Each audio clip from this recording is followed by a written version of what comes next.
이 선한 사마리아인의 비유는 너무나 유명한 이야기입니다.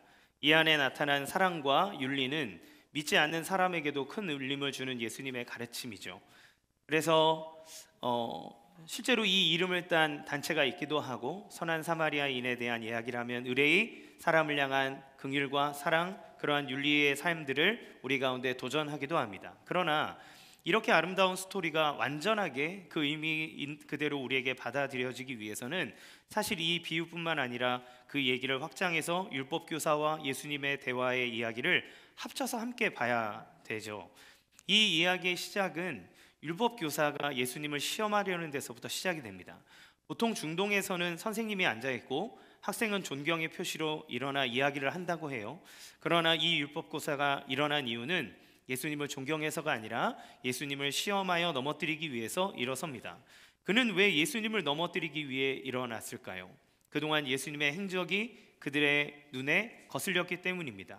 예수님의 가르침과 이적의 사람들은 열광했고, 예수님을 추종하는 사람들은 예수님을 하나님의 아들이라 이야기했기에 그는 위험한 인물이고, 또 로마에게 대해서도 기득권자의 입장에서도 아주 경계해야 될 위험한 인물로 비춰질 수밖에 없었죠.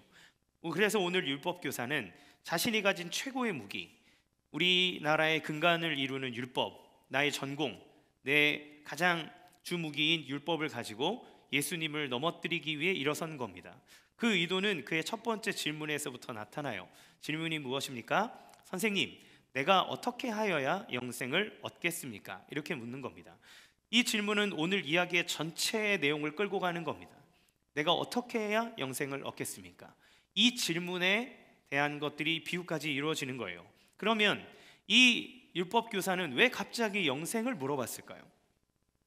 율법대로 살려면 어떻게 해야 됩니까? 무엇이 하나님의 뜻입니까? 라고 얘기하지 않고 내가 어떻게 해야 영생을 얻겠습니까? 라는 영생을 콕 집어 이야기한 것은, 그것은 예수님의 가르침에는 하나님의 나라에 대한 선포와 하나님의 나라에 대한 가르침이 있었고, 거기에는 영생에 대한 이야기가 있었기 때문에 그래요.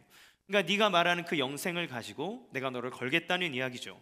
이 질문에 예수님은 대답하지 않으십니다. 오히려 율법교사에게 되물으세요. 그러면 율법에는 뭐라 기록되어 있더냐?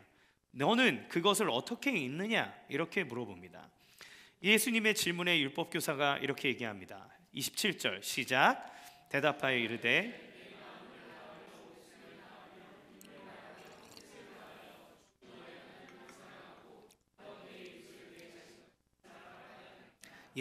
자, 이 말씀 어디에서 보지 않았습니까? 바로 예수님이 율법의 핵심을 두 가지로 압축시켜서 해주신 말씀이죠. 율법이 뭐라고 얘기하냐면 두 가지, 가장 중요한 율법이 뭐냐라고 물어봤을 때 이 두 가지를 얘기하면 이 모든 것이 선지자의 율법이 강령이다, 이렇게 얘기했어요. 그러니까 이 율법교사가 예수님의 물음에 너는 어떻게 생각하냐라는 말에 예수님이 하셨던 말을 가져왔다는 건, 이 율법교사는 예수님이 무슨 얘기를 했는지 알고 예수님의 말씀과 사상을 이미 들었다는 것을 의미합니다. 그러면 예수님의 말씀을 들었음에도 불구하고 이 사람은 예수님의 말씀을 받아들이기보다 그 말씀을 가지고 예수를 무너뜨리고 넘어뜨리기 위해 일어난 사람이라는 거죠.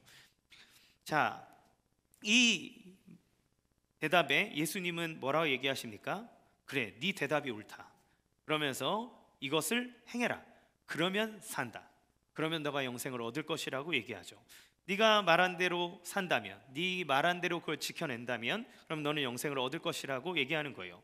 그러자 율법학자가 예수님에게 다시 질문합니다. 그러면 선생님, 여기서 내 이웃은 누굽니까? 내 이웃을 사랑하라 했는데 내 이웃은 누굽니까? 라고 질문합니다. 그 이유는 그가 옳게 보이기 위해서라고 성경은 기록하고 있어요. 이 질문에 대해서 예수님께서는 우리가 잘 아는 이 자비를 베푼 사마리아인에 대해서 비유로 얘기를 하십니다. 이 비유의 내용은 대부분 아시겠지만 그래도 혹시 모르는 분을 위해서 간단하게 설명드리겠습니다. 어떤 사람이 예루살렘에서 여리고로 내려가다가 강도를 만난 거예요. 이 여리고로 가는 길 안에는 강도들이 많이 있다 합니다. 그런데 강도들이 그 옷을 벗기고 때려서 거의 죽게 된 상태로 내버려 두고 갔어요. 그런데 마침 한 제사장이 그 길로 가다가 그 사람을 발견했는데 피해서 지나갔고, 레위인도 그 사람을 보았지만 피해서 지나갔습니다. 그런데 어떤 사마리아 사람은 여행을 하다가 이 사람을 발견하고는 치근한 마음이 들어서 가까이 가서 그 상처에 올리브 기름과 포도주를 붓고 붕대로 싸맨 다음에 자기 짐승에 태워 여관으로 데려가 돌보아 주었습니다. 그리고 그 다음 날 2데나리온을 여관 주인에게 주고 이 사람을 돌봐 주십시오. 만약에 이 돈으로 모자르거든 그러면 내가 다시 돌아온 길에 그 돈을 갚겠습니다 라고 이야기를 했습니다. 그리고는 예수님은 다시 율법학자에게 질문하십니다. 야, 그러면 네 생각에는 이 세 사람 중에 누가 강도 만난 자의 이웃이 되겠느냐? 이렇게 물어보죠. 그때 율법학자는 자비를 베푼 사람입니다 라고 대답하고 이 대답에 예수님은 가서 너도 이와 같이 하라 라고 얘기하시죠. 이것이 오늘 본문에 나와 있는 전체의 줄거리입니다. 그러면 이 비유에 대한 첫 번째 질문은 영생을 어떻게 하면 얻겠느냐에서부터 시작을 하죠. 그러면 예수님은 영생을 얻기 위해서 자신이 무엇을 해야 되는지 질문한 이 율법학자에게 이 비유의 이야기를 들려주신 이유는 무엇일까요? 우리는 그 이유를 살펴보기 위해 세 가지의 질문을 던지며 알아보고자 합니다. 첫 번째, 강도 만난 사람은 누구인가? 라는 거예요. 29절에서 30절 같이 읽어보겠습니다. 시작. 그 사람이 자기를 옳게 보이려고 예수께 여짜오되 그러면 내 이웃이 누구니까? 예수께서 대답하여 이르시되 어떤 사람이 예루살렘에서 여리고로 내려가다가 강도를 만나매 강도들이 그 옷을 벗기고 때려 거의 죽은 것을 버리고 갔더라. 우리는 예수님이 비유에서 강도를 만난 유대인이 누구를 지칭하고 있는지를 생각해 볼 필요가 있습니다. 율법 교사가 물어본 것은 내 이웃은 누굽니까예요. 내 이웃. 내가 내 이웃을 사랑해야 하는데 그러면 내 이웃은 누구입니까? 라고 물어봤습니다. 그 질문에서 시작된 비유가 사마리아인의 비유인 거예요. 여기에서 예수님은 이 비유를 들고 난 다음에 사마리아인이 누구를 자기의 이웃으로 여겼겠느냐라고 묻지 않습니다. 예수님의 질문은 제사장과 레위인과 사마리아인 중에 누가 강도를 만나 반쯤 죽어서 길에 버려진 이 비참한 유대인의 이웃으로 판명이 됐느냐라고 물으시는 거예요. 그러면 누가 강도를 만난 사람입니까? 율법학자입니다. 이 비유에서 강도를 만난 사람은 율법학자예요. 율법교사는 이 비유에서 아무것도 할 수 없는 죽음의 상태에 놓인 강도 만난 사람입니다. 그는 처절하게 당해서 자기의 힘으로는 아무것도 할 수 없는 상태이고 자신을 스스로 구원할 힘도 없습니다. 그는 버려진 사람입니다. 예수님은 이 비유를 통해 율법교사의 영적인 상황과 상태에 대해서 말씀하고 계시는 거예요. 이 사람이 영생에 대해서 하나님 나라에 대해 얼마나 무지한지, 그 영혼의 상태가 얼마나 처참한지, 너가 알고 있는 너의 모습과 달리 너의 상태가 얼마나 비참한지를 이 비유를 통해 얘기하시는데, 사실은 이 율법교사는 자기의 무지함과 자기의 비천함이 이 질문을 통해 드러나고 있음을 우리는 알 수 있습니다. 첫 번째, 율법교사는 말씀에 대해 무지했어요. 율법을 가르치는 율법교사인데 말씀에 무지했습니다. 율법교사의 첫 번째 질문이 뭡니까? 내가 어떻게 하여야 영생을 얻겠습니까? 원문에 의하면 조금 더 명확하게 번역을 하면 내가 어떻게 해야 영생을 유업으로 얻겠습니까? 여러분, 이 질문은 그 자체가 이미 잘못됐습니다. 왜냐하면 사람은 유업을 무엇을 해서 얻을 수 있지 않기 때문에 그래요. 유업이라고 하는 것은 가족이 가족에게 주는 선물입니다. 그러니까 만일 한 집안에서 태어났거나 아니면 어느 집안의 양자로 들어가게 되면 그 집안의 유업을 받게 되죠. 내가 무엇을 했기 때문에, 즉 유업이라고 하는 것은 내가 서비스를 제공한 것에 대한 대가를 받는 것이 아니라 그냥 그 집안의 자녀이기 때문에 선물로 받는 거예요. 그래서 우리가 예수 그리스도의 자녀가 되었다, 하나님의 자녀가 되었을 때 그리스도와 함께 그 하나님 나라의 유업을 선물로 받는다라고 표현한 것처럼, 유업은 내가 무언가를 했기 때문에 그 대가로 받는 것이 아니라 하나님의 선물로서 받는 거죠. 그 가족의 부모의 선물로서 받는 겁니다. 그럼에도 이 사람은 영생이라고 하는 것을 자신이 어떤 일을 해서 그 대가로 얻을 수 있는 것처럼 얘기하고 있다는 것, 율법을 연구하고 율법의 의미를 아는 사람이 이렇게 얘기하고 있다는 것 자체가 이 사람의 무지함을 나타냅니다. 그리고 율법교사는 두 번째, 삶에서도 하나님의 뜻을 이룰 수가 없는 사람입니다. 예수님이 율법이 뭐라고 말하더냐라고 물으셨을 때 하나님을 사랑하고 내 이웃을 내 몸과 같이 사랑하는 것입니다 라고 얘기했습니다. 예수님은 옳다, 내가 그것을 행하면 살리라 이렇게 얘기하셨어요. 그런데 그가 예수님에게 옳게 보이기 위해서, 옳은 것처럼, 내가 잘하고 있는 것처럼 보이기 위해서 하는 질문이, 그럼 내 이웃은 누굽니까? 라고 물었습니다. 옳게 보이기 위한다는 것은 결국 그가 그 계명을 온전하게 지킨 옳은 사람이 아니라 옳은 것처럼 보이게 해야 하는 사람이라는 것을 의미해요. 결국 그가 하나님을 사랑하고 이웃을 사랑하는 삶을 살지 못했다는 것을 보여줍니다. 그것을 질문했을 때, 그것을 지키고 있습니다. 저는 하나님을 사랑하고 제 이웃을 위해 정말 최선을 다해 섬기고 있습니다라고 얘기하는 것이 아니라, 아니면 그거를 원하는데 그렇게 하지 못합니다라고 얘기하는 게 아니라, 내 이웃은 그러면 누굽니까? 라고 하는 말로 질문을 회피해버리죠. 그의 삶 가운데 그러한 삶이 없음을 그 또한 아는 겁니다. 또한 실제로 당시 지도자들은 하나님을 이용했지 사랑하지 않았습니다. 그리고 그는 지금 하나님의 아들인 예수님을 알아보지도 못하고 그분을 사랑하지도 않을 뿐더러 그분을 넘어뜨리기 위해 일어난 사람입니다. 하나님을 넘어뜨리기 위해 일어난 사람이 율법 교사라는 거예요. 이웃은 절대 사랑하지 않습니다.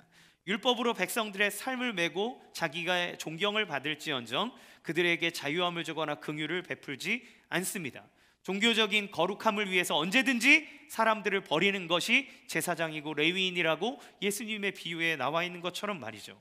또한 율법교사의 생각 안에서는 예수님께서 자기 생각의 범주에서 얘기할 것을 기대하고 있는 거예요. 그가 생각할 때 내 이웃은 누구입니까? 라고 물어봤을 때 예수님의 대답은 절대 사마리아인이나 로마인은 나올 수 없어야 됩니다. 왜냐하면 그가 생각할 때 사마리아인은 이미 하나님의 미움을 받아 저주를 받은 사람들이고 피가 혼혈됐으니까, 이방인은 본래 우리나라로 치면 오랑캐인 거죠. 절대 우리의 범주에 들어올 수 없는 천한 것들, 천한 족속. 그러니 이 모든 사람들은 이웃의 범주에 들어올 수가 없는 거예요. 오직 유대인만이 나의 이웃이 될 수 있는 겁니다. 그런데 예수님에게 있어서 이스라엘의 하나님은 이스라엘만의 하나님이 아니라 온 세상을 창조하신 온 우주 만물의 하나님이시고, 하나님 앞에서 이웃이란 어려움을 당하는 모든 사람을 지칭하고 있다는 것을 이 사람은 생각하지 못하는 거죠. 자기가 가지고 있는 생각과 인심의 범위가 예수님을 만났을 때 그 의미가 얼마나 놀랍게 확장되는지 이 사람은 아예 가늠조차 하지 못하고 있는 겁니다. 따라서 이 율법 교사는 율법을 잘 알고 잘 지키는 것처럼 본인이 생각하고 있지만, 예수님 앞에 섰을 때 율법의 율자도 모르는 사람이고 그것을 전혀 지키지도 못하고 있다라는 것이 예수님과의 대화 속에서 판명이 나는 거예요. 그것은 마치 자기가 그렇지 않음에도 불구하고 자기가 말하고 생각하는 것 때문에 자기를 그런 사람으로 여기는, 그러니까 자기는 선을 행하지도 않는데 착하게 살아야 된다고 얘기함으로 마치 착한 사람으로 여기는 자기 기만의 삶을 살고 있는 거죠. 조던 피터슨 교수라는 분이 계십니다. 이분은 정신분석학자고 심리학자인데 원래는 비그리스도인이에요. 그런데 희한하게 이 사람의 생각 안에는 그 유물론을 통해서는 도덕적 삶을 살 이유를 줄 수 없다고 생각을 하고, 오직 세상에 기독교적 세계관이 없다면 인간의 존재의 의미가 없다고 얘기했어요. 비그리스도인인데. 그래서 그분의 책을 보면 성경을 엄청 인용합니다. 예수는 안 믿으면서 이상하죠? 근데 그 정신과 사상이야말로 인간을 존엄하게 하고 인간의 삶의 도덕적 가치에 의미를 준다고 이 사람은 생각한 거예요. 그런데 그가 스트레스로 생명을 잃을 정도로 위태한 상황을 맞이한 적이 있다 합니다. 그리고 그 시간을 거치면서 지금은 최근에 예수님을 구주로 영접하셨대요. 그러나 이분이 그 전에 썼던 책은 비그리스도인일 때 썼던 책인데 성경 얘기가 있어요. 이분이 쓴 책에 12가지 인생의 법칙이라는 책입니다. 비그리스도인일 때 썼는데 그 안에 성경 얘기가 되게 많아요. 근데 여기에 법칙 8에 보면 언제나 진실말을 말하라, 적어도 거짓말은 하지 말아라 라고 하는 챕터가 있습니다. 이 챕터에 보면 이 조던 피터슨 교수가 자신이 폭력적인 강박 충동에 시달리게 되는 경험을 하게 돼요. 그런데 실행한 적은, 자기가 이렇게 자기를 조절하면서 그것을 실행한 적은 없지만 이 질병을 앓으면서 내가 나를 정말 모르는구나 라고 하는 것을 깨닫게 된 겁니다. 내가 모르는 내가 있구나, 이게 내가 인식하고 있는 내가 아니구나 라는 걸 생각하게 돼요. 그래서 철저하게 자기를 객관화합니다. 그래서 그렇게 자기를 연구하는데 말하는 나와 다른 나를 구분해서 자기를 분석한 거예요. 그렇게 분석하고 봤더니 자기의 말이 대부분 진실이 아니라는 것을 알게 됐습니다. 그렇게 진실을 말하지 않는 이유는 무엇일까? 그 이유는 다양했어요. 논쟁에서 승리하고 싶어서, 좋은 자리를 얻고 싶어서, 주변 사람들에게 깊은 인상을 주고 싶어서, 원하는 것을 얻고 싶어서 크고 작은 거짓말을 해왔다는 겁니다. 세상을 비틀고 왜곡해서 그런 거짓말을 합리화해서 자기 자신을 만들어 갔던 거죠. 그래서 이 사람이 이 정신분석학적으로 사람들을 만나고 이야기하면서 결론을 내렸던 것이 자기의 의도를 위해서, 자기를 위해서 세상을 조작하는 자기 기만에 빠진 사람, 그러니까 자기를 속이는 사람은 어떻게 되냐면 뒤틀린 욕망에 사로잡힐 수밖에 없다고 얘기를 해요. 그래서 이런 사람은 옳지 않은 목표를 세우고 그 목표를 이루기 위해 말과 행동을 정교하게 조작합니다. 그리고 계산된 목표의 대표적인 예는 이데올로기적 신념을 강요하기, 내가 옳다는 것을 증명하기, 유능하게 보이기, 서열의 상승, 책임 회피, 다른 사람의 공을 가로채기, 승진과 진급, 다른 사람에게 주목받기, 모두의 호감을 얻기, 피해자인 척하기, 피해자인 척해서 자기의 이익을 챙기려고 하고 관심을 가지려고 하는 것, 냉소적인 태도와 합리화, 반사회적인 세계관의 합리화, 알면서도 모르는 척하는 것, 약한 척하는 것, 성인 군자처럼 말하는 것, 모든 잘못을 자녀의 책임으로 돌리는 것 등 이런 형태의 삶으로 나타난다는 거예요. 이런 예들은 프로이트의 동료였던 오스트리아의 심리학자인 알프레드 아들러가 인생의 거짓말이라고 이름을 붙인 것들이다, 이렇게 얘기를 합니다.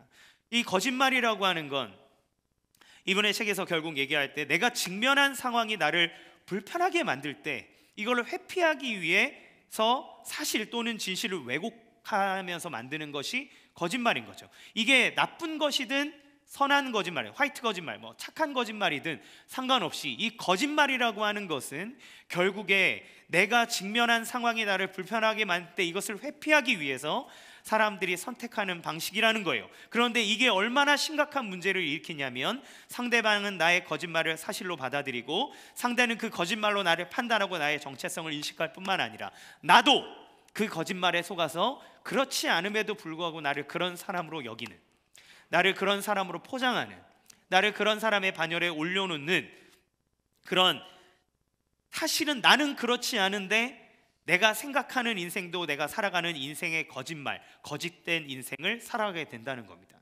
거짓말은 나를 더 좋은 사람으로 결코 만들지 못한다, 이렇게 이 사람이 결론을 내려요. 여러분, 예수님의 이 비유를 대하는 대부분의 사람들은 우리를 어디에 놓고 생각합니까? 우리를 선한 사마리아인에 놓고 생각합니다. 우리는 선을 행하는 사람, 나는 이 선을 베풀어야 되는 사람이라고 이야기해요. 내가 누구를 섬기고 사랑해야 되는지에 대해서만 이 말씀을 대합니다. 누구나 우리가 도움을 줄 수 있는 존재로 우리 자신을 그렇게 여겨요. 그리고 나 자신의 위치를 생각하고 내가 친한 사람에게 잘해줄 때, 내 자녀에게 정성을 다할 때, 내가 어떤 사람들에게 관심과 호의를 보일 때, 그래 나는 이런 사람이야, 그래 나는 이렇게 선을 행할 수 있는 사람이라며 자신의 위치를 그 자리에 올려놓습니다. 그러나 여러분, 우리가 율법학자처럼 예수님 앞에서 이 비유를 듣고 그래 옳다, 너가 말한 그대로 너가 행하면 너가 영생을 얻겠다라는 예수님의 역질문이 나에게 온다면 우리는 그 영생을 확신할 수 있으시겠습니까? 우리가 사랑해야 할 대상은 어디까지 생각하고 있습니까? 우리도 기껏 내 가족, 내 친구, 회사 동료, 교회 성도들의 국한에서 나의 이웃으로 생각하고 사랑을 실천하고 산다고, 그리고 내가 생각했던 것을 이렇게 했을 때 그래 나는 사랑에 있고 나는 이런 것들을 하는 사람이라고 우리는 스스로를 여기고 있지 않습니까? 지금의 세대는 남에게 피해만 주지 않으면 된다고 생각할 정도인데, 그런데 예수님은 지금 이 비유에 유대인들은 입에조차 오르기 꺼려하는 끔찍한 원수인 사마리아 사람을 대상으로 올려놓고 그 이야기를 하고 있는 거예요. 우리가 너무도 나를 힘들게 하고 어렵게 하는 상대를 만나면 어떤 마음이 들던가요? 사실 우리 안에는 괴리감으로 가득 차오릅니다. 왜냐하면 말씀에 따라 그래 사랑해야 되는데, 이 사람을 품어야 되는데, 이 사람을 받아줘야 되는데, 그거는 아는데 그래서 그래야 된다고 얘기했고, 그래서 나는 그럴 줄 알았는데 우리가 정작 나의 마음을 불편하게 하고 나의 심기를 건드리고 나를 어렵게 하는 사람을 만나면 우리는 저 마음 깊숙한 곳 어딘가에서 그를 정죄하는 마음이 올라옵니다. 그리고 우리는 말씀 앞에 내가 이러면 안 되는데 라고 하며 나의 마음과 나의 생각의 괴리감을 맛보게 되고 죄책감에 시달리게 되는 우리의 모습을 직면할 수밖에 없는 거죠. 하나님의 말씀에 따라 사랑해야 되는 건 아는데 전혀 사랑할 마음이 나에게 생겨나지 않으니 이거를 어떡하란 말입니까? 그럼에도 불구하고 우리는 사랑해야 된다고 그렇게 묵상하고 생각하고 적어냈으므로 나는 사랑의 삶을 사는 것처럼 생각할 때가 있고, 그리고 나를 섣불리 사마리아 사람의 위치에 올려놓고 그렇게 살지 못하는 나를 정죄할 때도 많다는 거죠. 이렇게 생각하는 사람이 어떻게 하여야 구원을 얻겠습니까? 라고 물었을 때 예수님이 하나님을 사랑해라, 내 이웃을 내 몸처럼 사랑해라, 네가 이것을 지키면 영생을 얻겠다라고 하는 예수님의 해답은 마치 너에게 10m짜리 장벽이 있는데 맨몸으로 이것을 뛰어넘어라, 그럼 네가 구원을 얻을 것이다 라고 하는 불가능한 미션을 받은 것과 마찬가지인 거예요. 그럼 이 불가능한 미션을 받은 우리는 두 번째 질문이 필요합니다. 두 번째, 그러면 우리의 참된 이웃은 누구입니까?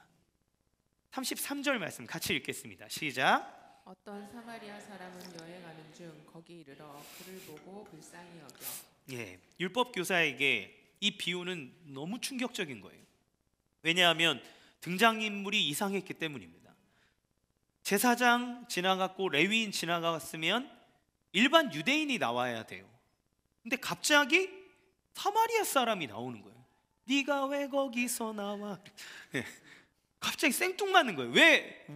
왜 갑자기 사마리아 사람이 거기서 튀어나와? 차라리 사마리아 사람이 죽을 만큼 맞았는데 거룩한 유대인이 가서 그를 구했다면 그나마 인정되겠는데, 유대인이 맞아 죽을 판에 사마리아인이 왔다고? 이 사람들, 유대인들이 생각할 때 사마리아 사람은 혈통적으로 정결하지가 않습니다. 하나님의 징계를 받아 흩어졌고 피가 섞인 사람들이에요. 민족적으로는 완전히 원수입니다. 아예 그 땅을 밟지도 않습니다. 유대인의 입장에서는 하나님에게 버림받은 민족으로 선한 것을 기대할 수 없는 사람, 괴물들이 사마리아인이에요. 그런데 그런 사람이 갑자기 이웃으로 등장해 버리는 겁니다. 그런데 이 사마리아 사람의 이 한 행동은 과히 충격적입니다. 그가 이 사마리아 사람의 한 행동을 자세히 살펴보면 놀라워요. 그는 강도를 만난 사람을 보고 긍휼히 여겼습니다. 제사장도 레위인도 보고 판단하고 피해갔지만 이 사람은 그를 긍휼히 여겼습니다. 그리고 어떻게 했습니까? 34절 시작. 가까이 가서 기름과 포도주를 그 상처에 붓고 싸매고 자기 짐승에 태워 주막으로 데리고 가서 돌보아 주니라. 다친 사람을 옮기기 위해 그는 치료하기 시작했습니다. 상처에 올리브 기름을 붓고 포도주를 붓고 그리고 붕대로 감았습니다. 그리고 자기 짐승에 사람을 태웠습니다. 주막으로 데려갔습니다. 자기의 시간을 들였고 자기의 돈을 들였고 자기가 가지고 있는 모든 물건들을 그에게 쏟아 부어냄으로 그를 돕고 있는 거예요. 무엇을 보여줍니까? 이 유대인을 돕기 위해서 원수인 사마리아 사람이 자기의 모든 것을 다 사용하고 있는 걸 나타냅니다. 또 그는 유대인을 돕기 위해 자기의 생명의 위험을 감수하고 있는 거예요. 사마리아인이 여관에 데려다 줬다고 하는데 이 당시에 우리처럼 고속도로에 휴게소가 있는 것처럼 여관이 있었겠습니까? 아니요. 이 사람을 데리고 다시 마을로 가야 됩니다. 그러면 여러분, 사마리아 사람이 거의 맞아서 죽게 된 유대인을 자기 그 짐승에 태우고 유대인의 마을로 들어갑니다. 여러분, 우리가 이념으로 막 싸우던 시대, 빨갱이 막 이러고 이러는 시대에 북한 사람이, 남한 사람이 반쯤 죽어 있는 거를 이렇게 태우고 남한에 있는 마을로 왔다고 생각하십시오. 뭐라고 생각하겠습니까? 저놈이 그랬구나, 저놈이 사람 죽이는구나, 오해하고 그 사람에게 해코지할 확률이 높습니다. 가뜩이나 그냥 와도 돌로 치고 그를 배척하려고 할 만한 사람인데 그는 이 유대인을 돕기 위해서 자기가 당해야 될 위험을 감수하고 유대인의 마을로 가는 거예요. 오해를 사서 복수를 당할 수도 있습니다. 그리고 2 데나리온의 하룻밤 동안 그를 간호했고 다음 날 2데나리온을 주고 이것을 가지고 쓰다가 부족하면 다시 오겠다 했는데 2데나리온은 한두 주 정도를 묵을 수 있는 충분한 비용이라 그래요. 근데 그 값을 치르고도 혹시 모자르거든, 그러면 내가 와서 갚겠습니다라고 외상을 하는 거죠. 빚을 지는 거죠. 당시에 만약에 빚을 갚지 못하면 종으로 팔려갈 수 있는 상황이지만 그럼에도 불구하고 자기가 그것을 떠안겠다. 만약에 이 유대인 주인이 이 사람을 싫어해서 바가지를 씌우든 뭐든 해서 이 사람에게 해코지를 한다면 이 사람은 팔려갈 수도 있는 상황이지만 그럼에도 불구하고 그 모든 위험을 다 떠안으며 이 사람을 위해 내가 빚을 지겠다라고 이야기를 하고 있는 거예요. 이 사마리아 사람이 행동한 것은 그냥 선행을 베푼 것이 아닙니다. 지나가는 사람 도와주고 그냥 필요한 돈을 주고 그냥 격려해주고 하는 것이 아니라 원수인 사람을 향해서 자기의 생명과 자기가 가지고 있는 재산의 모든 것들을 다 들이부어서 그를 살린 구원의 이야기를 예수님은 지금 하고 계시는 거예요. 우리에게 말도 안 되는 이 사랑, 우리가 생각했을 때 우리는 지나가다가 아프니까 싸매어주고 가서 여관에 누워줬구나라고 생각하지만 이 당시의 사람들이 눈으로 봤을 때 사마리아 사람은 자기의 생명을 걸었고 자기의 재산을 그에게 다 쏟아부었고 그가 빚을 져서라도 그를 살리겠다고 하는 그 모든 마음들이 이 비유 안에 다 들어가 있는 거죠. 이 말도 안 되는 자기의 모든 것을 다 털어 원수를 구원하고 원수를 싸매고 자기의 생명을 걸어 이 원수를 구해준 이 말도 안 되는 사랑과 희생의 헌신을 주신 분이 누구십니까? 그 사람이 이웃이라는 거예요. 그가 진짜 이웃이다. 그러면 우리의 삶 가운데 예수님은 너가 사마리아인이 아니라 너는 구원을 받아야 될 마귀에게 의해서 폭력을 당하고 넌 그 모든 상황 가운데 죽을 처지에 놓여 있는 것이 너다, 율법교사다라고 얘기하고 있는 그때, 그러면 누가 진짜 그 사람에게 이웃이냐? 그렇게 원수를 사랑하고 그를 위해 모든 것을 내어줄 그 이웃이 누구냐? 이 절망과 비천한 상태에서 이 사람을 구원해줄 진짜 이웃이 누구냐? 라고 할 때 그것을 할 수 있는 분은 예수님밖에 없는 겁니다. 누가 진짜 이웃입니까? 예수님인 거예요. 자비를 베푼 사마리아 사람은 바로 예수님입니다. 예수님은 당신 자신을 사마리아인으로 비유하시는 거예요. 예수님은 당시 사람들에게 사마리아 사람과 같은 존재였습니다. 율법학자는 예수님을 시험해서라는 말에 그를 이단으로 몰려는 의도가 깔려 있습니다. 그들에게 예수님의 존재는 원수 같은 거예요. 무너뜨려야 될 존재입니다. 또 예수님은 사람들이 흠모할 만한 외모도 갖지 않으셨고 존경할 만한 출신과 학벌을 가지신 분도 아닙니다. 그러나 자신의 모든 것을 던져 위험에 처한 사람을 구하고자 하시는 참된 이웃으로 우리에게 오셨다고 성경은 얘기해요. 따라서 예수님이 지상의 생애를 살아가시는 동안 당신을 필요로 하는 사람들을 거절하신 적이 없습니다. 예수님을 만나고 예수님과 함께하고 예수님에게 위로와 힘과 나음을 받은 사람들의 목록을 보십시오. 사람들이 돌을 던지고 진 밖에 쫓아냈던 나병 환자가 예수님에게 왔을 때 예수님은 그들을 거두셨습니다. 태어나면서부터 소경인 사람, 안진뱅이, 중풍병자, 혈루증 여인, 심지어 자기를 공격하는 율법학자, 백부장, 혁명당원, 어부, 강도, 세리, 창녀, 누가 되었든 간에 내 인생에 나를 도와주시오, 나에게 빛을 주시오, 나를 위로해 주시오 라고 그 예수를 찾아오는 모든 사람을 예수님은 받아주시고 그들을 싸매어 주시고 그들에게 사랑을 베풀어 주셨어요. 어느 누구도 배척하지 않으셨습니다. 자기에게 쌍심지를 켜들고 오는 대적자라 할지라도 예수님은 그들과 받아주며 그들과 대화하고 하나님에 대해서 소개하고 하나님의 나라를 증언하셨습니다. 당신을 필요로 하는 이에게 하나같이 큰 사랑으로 다가가신 유일한 참된 이웃이라는 거예요. 사실 예수님은 마음과 뜻과 정성을 다해 우리가 사랑해야 될 하나님입니다. 그런데 우리는 그 하나님을 마음과 뜻과 정성을 다해 사랑하지도 않았을 뿐더러 그 하나님이 우리의 이웃으로 다가오셔서 자기의 모든 것을 내어주시는 그 상황에 직면한 거죠. 십자가에서 자기의 생명을 다 던져 죄로 인해 마귀의 폭력과 마귀의 괴계와 마귀의 모든 속임수에 거의 죽게 된, 아니 이미 죽어서 하나님의 진노의 심판 아래 놓일 수밖에 없는 우리를 살리기 위해 모든 부정함과 자기의 위엄과 생명을 다 무릅쓰고 우리 가운데로 오신 분입니다. 하늘의 보좌를 버리고 이 땅에 오셨을 때 그분은 왕으로 칭송을 받은 것도 아니고, 그분이 오셨을 때 사람들이 손가락질과 돌팔매질과 그를 죽이고자 하는 모든 위험이 도사라이고 있는 것을 알매도 불구하고 살리기 위해서 그 자리로 온 거죠. 사마리아인이 자기가 죽을지도 모르는 그 위험을 감수하고 유대인을 안고 마을로 들어갔던 것처럼 예수님이 하늘의 모든 영광과 보좌를 버리고 위험 안으로 감수하며 들어오셨을 뿐만 아니라 그는 친히 그 위험을 당하시고 죽음에까지 이르시게 된 겁니다. 강도 맞은 사람은 자신을 구원하기 위해서 할 수 있는 것이 아무것도 없었지만, 그러나 그 사마리아 사람, 자기를 위해서 모든 것을 내어준 사마리아 사람의 헌신과 사랑을 통해서 구원을 얻은 것처럼, 사실 우리는 율법을 알아도, 하나님의 뜻을 알아도 그것을 다 지켜낼 수도 없고 그것을 알아도 행할 수 없는 처절하게 죽은 것과 같은 그런 존재이지만, 그래서 우리가 영생을 얻을 수 있는 길이 전혀 없으나 그의 사랑과 헌신을 통해 구원의 빛을 보게 된 거예요. 자, 그러면 그 예수님의 사랑을 너희가 받았다고 우리에게 말씀하고 있는 겁니다. 이 비유는 너가 착한 일을 해야 된다라고 얘기하는 것이 아니라, 너가 그것을 행할 수 없는 존재인데 우리의 참된 이웃 되신 예수님을 통해 구원을 받았음을, 건짐을 받았음을, 그 사랑을 받았음을 우리에게 얘기한 겁니다. 여러분, 우리는 우리의 상황을 인정해야 돼요. 우리가 그럴 수 없는 사람이라는 것을 하나님 앞에 인정해야 됩니다.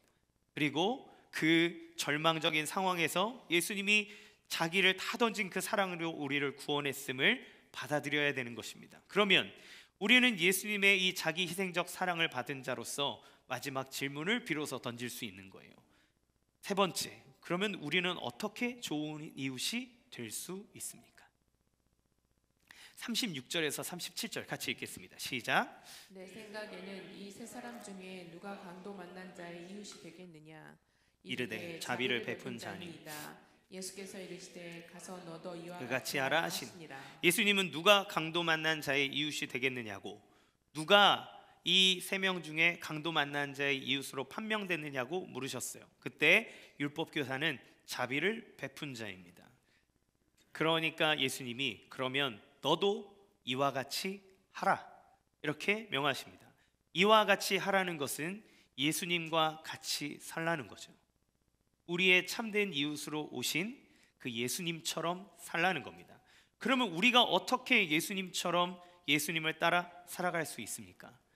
그 사랑을 받아 살림을 얻었을 때, 살게 되었을 때, 내가 전에는 맞고 죽음에 이르는 상태에 있었을 때에는 아무리 돕고자 해도 할 수 없었으나 예수님의 구원을 받아들여 내가 살게 되었을 때, 예수님의 자기의 모든 것을 다 내어주신 그 사랑을 받았을 때 가능한 거예요. 그 사랑을 깨달았을 때 사랑의 실천이 가능해진다고 예수님을 얘기하는 겁니다. 그 자비를 베푼 자의 자비를 받았을 때 우리는 그와 같이 할 수 있는 존재가 되는 거죠. 사실 우리의 사랑의 실천은 누군가를 모방합니다. 누군가에게 받은 것이 우리를 통해 다시 흘러가게 되는 거예요. 우리 부모님이 나에게 베풀어 주었던 그 사랑의 모습들대로 우리는 사실 우리 자녀들에게 대부분 합니다. 제가 그 학교 다닐 때 CCC라는 단체에 있었는데요, 제 동기 중에 한 친구가 다른 캠퍼스에 있었던 친구인데, 이 친구가 너무 은혜롭게 찬양을 해요.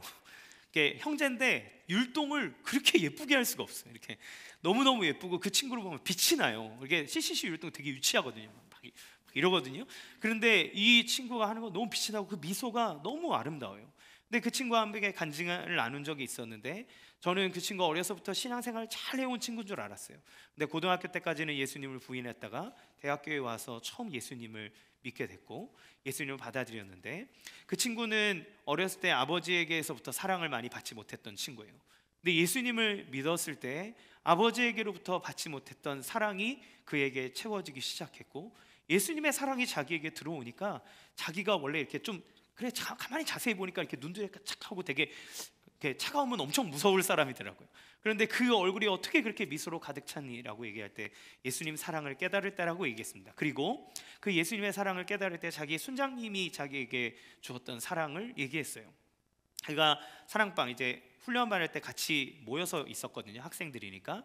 그런데 자기가 너무 아파서 이렇게 열이 펄펄 올라서 끙끙 앓고 있는데, 그 집 나와서 아프면 서럽잖아요. 근데 이불을 뒤집어 쓰고 막 끙끙 앓고 있는데 잠을 잘라 그랬는데 저 밑에서 누가 쭝얼쭝얼 거리더래요. 졸린데 왜 이렇게 자꾸 쭝얼쭝얼 거려. 그리고 눈을 탁 뜨고 이렇게 딱 봤는데 자기 순장님이 자기가 깰까봐 앞으로 오지는 못하고 발바닥 밑에서 붙잡고, 하나님, 나의 사랑하는 아들, 나의 사랑하는 순원 너무 아프고 괴로우니 내 아들을 살려주세요. 하나님, 치료해 주세요. 하나님, 사랑으로 품어주세요. 안아주세요. 그가 그 순장님의 기도의 소리를 들으면서 자기가 그동안 받지 못했던 사랑이 그리스도를 통해 확인이 되었고, 또 그리스도를 통해 확인된 사랑의 그 또 다른 그리스도를 믿는 사람을 통해 자기에게 흘러 들어오게 됨을 보게 되었습니다. 그가 말도 못하고 감사한다고 말도 못하고 이불을 뒤집어 쓰고 막 울면서 그렇게 그 밤에 자기가 울었대요. 그러면서 자기도 그런 순장이 되고 싶다, 자기도 그 사랑을 같이 나누는 순장이 되고 싶다 라고 얘기하며 자기의 순원이 들어왔을 때 그를 위해서 기도하고 눈물 흘리고 사랑하던 모습들을 제가 보게 된 것 같습니다. 우리 교회도 우리 순장님들께서 자기의 시간들, 자기의 재정들, 마음들 이런 것들을 헌신하셔서 다락방을 나누고 여러분을 위해서 기도하고 함께 나눌 때 여러분에게 그것이 정말 큰 감동과 마음의 울림이 되지 않습니까? 그 순장님도 또 누군가의 그 순장님의 사랑을 받음으로 내가 저렇게 섬겨야 되는 거구나, 저렇게 이럴 때는 이렇게 해줘야 되는 거구나 라고 하는 것들을 하나하나씩 배워가며 사랑의 실천을 할 수 있듯이, 우리가 사랑을 베푸는 모든 사랑의 흐름들은 그 누군가에게로부터 받은 것이 흘러가게 된다는 거예요. 그러면 사람이 어떻게 사랑에 대해서 얘기할 수 있을까요? 우리를 창조하신 하나님께로부터 그 사랑의 마음이 흘러왔기에 우리는 사랑을 실천하려고 하고 우리가 손해보려고 하는 것을 감수하며 나아갈 수 있다는 겁니다. 그러나 우리는 율법교사처럼 자신이 사랑을 주는 주체로 생각하고 얘기해요. 그래서 내가 어떻게 이 사랑을 실천할까만을 두고 생각하기에 늘 우리는 좌절과 절망과 괴리감에 빠집니다. 우리는 내가 누구를 사랑해야 하냐고 묻지만 예수님은 너는 지금 나의 사랑을 받아야 되는 사람이라고 얘기합니다. 너는 그 선한 일을 행하려고 하기 전에 나의 치유와 나의 사랑, 내가 너를 위해서 모든 것을 다 던진 그 사랑을 확인해라. 내가 너를 위해서 행한 이 모든 사랑을 확인하고 그 사랑을 받으라고 얘기합니다. 여러분이 예수님의 사랑을 받지 않으면, 예수님의 사랑을 깨닫지 않으면 우리는 우리의 힘과 능력으로 어느 누구도 다 사랑할 수 없습니다. 아니, 어느 정도까지는 할 수 있겠죠. 그러나 그렇죠. 우리가 사랑에 실천하고 삶을 살고 싶다면 우리의 상태를 온전하게 확인하고 우리를 도우시는 예수님의 사랑을 완전하게 확인할 때 가능해집니다. 예수님은 율법의 가르침이 하나님을 사랑하고 내 이웃을 내 몸과 같이 사랑하라고 얘기하셨어요. 성경에 보면 이 말씀은 구약의 레위기 19장 18절에 내 이웃을 사랑하라고 얘기했고, 신명기 6장 5절에 내 하나님을 사랑하라고 쓰여 있습니다. 그런데 예수님은 이 순서를 의도적으로 바꿔요. 그래서 하나님을 사랑하고 내 이웃을 내 몸과 같이 사랑하라고 얘기하십니다. 왜 이렇게 얘기하실까요? 왜냐하면 하나님을 사랑하는 마음 없이 이웃을 사랑하는 것은 정말 어려운 일이고 불가능하기 때문에 그렇습니다. 어느 정도는 괜찮겠죠. 그렇지만 우리의 생각의 기준을 넘어가면 불가능해집니다. 예를 들면 우리가 사랑을 베풀었는데 그만한 어떤 기대만큼의 반응이 나오지 않거나 오히려 그 사람이 적대적인 반응을 보이게 된다면 우리는 실망하게 되고, 사람 고쳐 쓰는 거 아니다. 사람한테 기대하면 안 된다. 너 해봐야 네가 상처받는다. 할 수 있는 만큼만 적당히 줘라 라고 얘기하며 우리의 사랑의 선을 그어버리죠. 하지만 하나님께로부터 사랑을 받아 하나님이 나를 위해서 행해주신 그 모든 것을 다 내어주신 선한 사마리아와 같이 모든 것을 내어주신, 원수를 위해 내어주신 그 사랑을 우리가 안다면, 정말 그것을 받았다면, 그것을 깨닫는다면 그러면 우리는 그 사랑에 감사하여 하나님을 사랑할 수 있게 되고, 하나님을 사랑하게 될 때 이 사랑은 내가 받은 은혜, 하나님이 나에게 주신 사랑이 나에게로부터 흘러감으로 다른 사람에게 펼쳐지게 될 때 그 사람에게서 내가 원하는 반응이 나오지 않는다 할지라도 이 사랑은 하나님의 사랑의 버팀목으로 든든히 서 있으므로 우리는 능히 실망보다 그 사랑 안에 힘있게 나아갈 수 있게 되기 때문에 그렇습니다. 우리가 강도 만난 사람이었고 예수님의 도우심을 받았다는 것을 알 때 우리는 예수님의 아름다움을 알게 되고 그분이 나에게 얼마나 큰 희생과 사랑으로 나에게 베풀어 주셨는지를 알게 될 때 내 가치를 알게 되고, 내 가치를 알 때 우리는 하나님의 사랑을 베풀 수 있게 되고, 그 베풀음에 대한 내가 생각한 피드백이 나에게 오지 않는다 할지라도 그것이 나를 좌절시킬 수 없고 하나님의 사랑에서 끊어낼 수 없음을 알기에, 그 하나님의 사랑으로 이미 나는 풍성하기에 우리는 예수님과 같이 행할 수 있는 존재가 된다라고 얘기하시는 거예요. 그래서 그 예수님을 볼 때, 예수님의 사랑을 확인할 때, 그 사랑 안에 있을 때 우리는 예수님처럼 사랑할 수 있습니다. 만약 우리가 누군가를 사랑할 수 없다면 그것이 우리의 본래 모습이라는 것을 인정하시고 기억하시기 바랍니다. 그렇게 철저하게 연약한 존재임을 깨달았고 철저하게 우리를 구원하신 예수님을 갈망합시다. 그 앞에 나아갑시다. 우리를 위해 모든 것을 다 사용했을 뿐만 아니라 자기의 생명까지 내어주신 그 예수님이 우리의 참 이웃 되신다는 것을 알 때, 참 이웃이 우리의 예수님이라는 것을 알고 그 사랑하는 예수님을 바라봅시다. 우리가 이 예수님의 사랑을 온 인격으로 경험하게 되면 나의 남편, 아내, 자녀, 이웃을 사랑하는 방법을 압니다. 여러분, 사랑한다고 얘기하지만 솔직히 내 남편도 이해 못하는 게 우리 아닙니까? 내 아내도 이해 못하는 게 우리 아닙니까? 내 자녀도 내 성격대로 가져가려고 하는 게 우리 아닙니까? 그런데 우리가 예수님의 사랑 안에 있으면 내 아내를, 내 남편을 하나님의 사랑으로 바라볼 수 있고 내 자녀를 주님께 대하듯 행할 수 있습니다.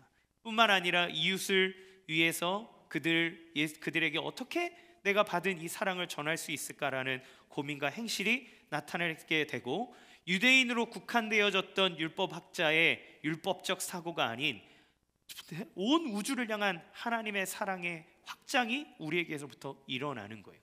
그래서 그것을 내가 생각하고 했기 때문에 내가 대단한 존재가 아니라 내가 하나님의 사랑을 받은 자에게 이 사랑을 실천할 수 있는 자가 된 것이고, 그러기에 우리는 끊임없이 우리 구주 예수님을 바라봄으로 우리의 사랑의 확장이 내 안에서부터 놀랍게 확장되는 은혜의 역사가 일어나게 될 줄로 믿습니다. 예수님이 우리의 참된 이웃입니다. 우리에게 사랑을 가르쳐 주시고 사랑을 주신 그 예수님을 깊이 경험해서 아내와 남편 그리고 자녀와 가정을 넘어 이웃, 그 모든 하나님이 사랑하고자 하는 모든 이를 향해 사랑으로 섬길 수 있는 주님의 축복의 통로가 되기를 주님의 이름으로 축복합니다. 이 시간 같이 함께